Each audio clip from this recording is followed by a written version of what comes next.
I remember my grandma's favorite story was about how everything cost 2 cents when she was young. But now, everything constantly got more expensive. And it was all because of the government. These uneducated pigs didn't know how to control prices. And when I was privileged enough to hear the story, her complaining would last for hours and hours. And that's exactly what reactive people do. They always focus on the things that they cannot control. It's not possible that a concept like inflation would exist, and if it did, it's impossible that they wouldn't know about it. On the other hand, proactive people realize, look, even if my complaining were completely objective, it doesn't help me, so I'm going to focus on what I can control. If a proactive person owns a business where he sells a product, instead of focusing on how people these days don't appreciate good products anymore and how the government has horrible regulations, he focuses on how can I improve my product so my customers can't live without it. Do you realize how much responsibility, how much dedication, how much hard work comes along with asking that question? And what do you think our effort minimizing brain is going to pick as default? And that is exactly why most people focus on the things that they cannot control rather than focusing on the things that they can. Habit number 1 is be proactive. Now, imagine you're at a funeral, but this one's different from all the funerals you've ever been to. You're standing over the casket and you see yourself. What do you have to say about yourself? This is one of the most powerful questions you could ask. Are you doing the things in your life which are aligned with what you want to be able to say? Do you want to say that you are a good spouse? If that's the case, how does coming home and instantly being negative towards your spouse affect that? Do you want to be remembered as a person who added value to society? If that's the case, are you doing the things that will allow you to say that, or are you scared of failure and choose comfortable mediocrity instead? Almost every one of us will have to readjust how we live when we ask this question. Habit number 2 is begin with the end in mind. Now, if I were to ask you, what are the most important things to you? The most common answers I would get would be either your well-being or your relationships, your family, your spouse, your children. You would never ever say organizing papers or watching TV. But how many of us spend more time organizing papers and watching TV than planning our nutrition and going to the gym or cultivating a healthy family environment?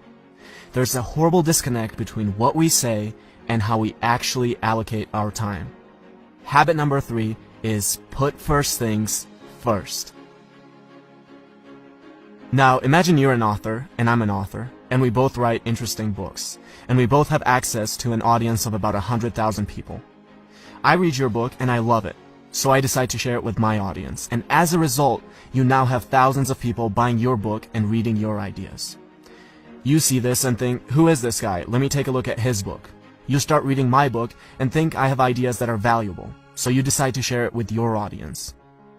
And as a result, I now have thousands of people buying my book and reading my ideas.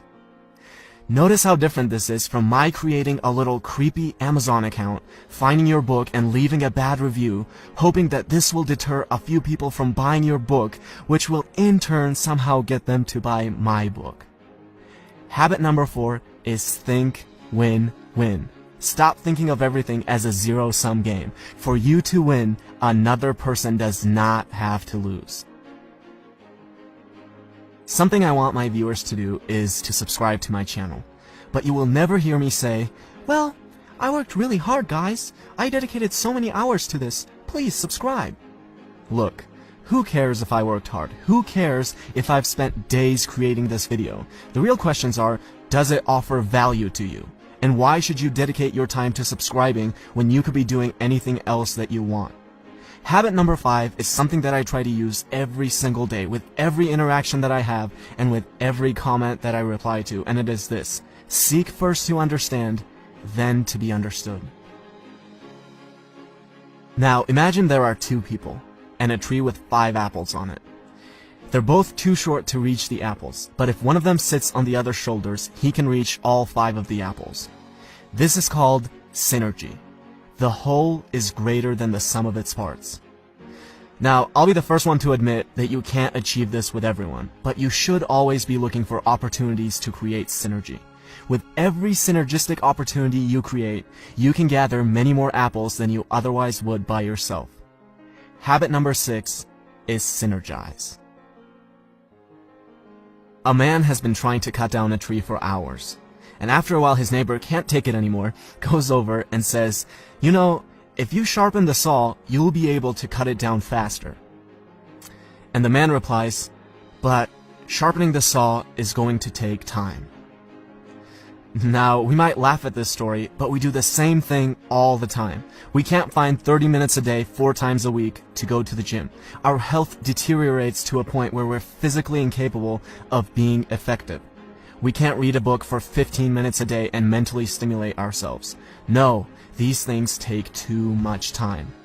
And then we have the audacity to ask for little tips and tricks on how to be effective. It's like telling your engineer, "Don't worry about the foundation, where can we get the magic bricks that will float in the air?" Habit number 7 is sharpen the saw. And these are the 7 habits of highly effective people by Stephen Covey.